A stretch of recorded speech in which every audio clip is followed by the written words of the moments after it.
Hi students, this is a tutorial on how to show and set up your grid. The grid may not be necessary depending on the complexity of the graphics that you're putting in your project.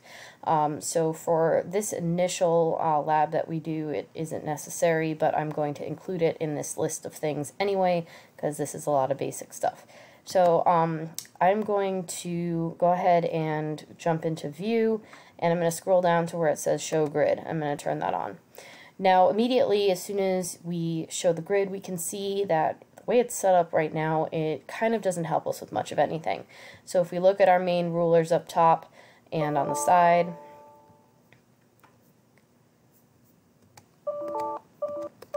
it's interesting, it doesn't like the grid. That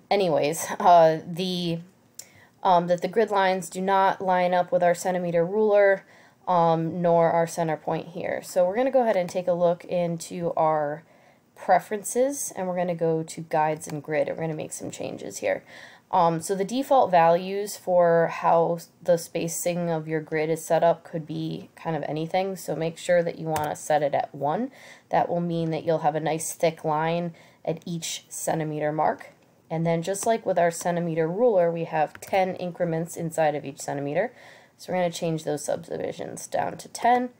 And now you can see that we have a grid that closer resembles the measurements that we're used to seeing on our ruler. So our thick lines for our single centimeter increments, and then our skinnier lines for our millimeter increments.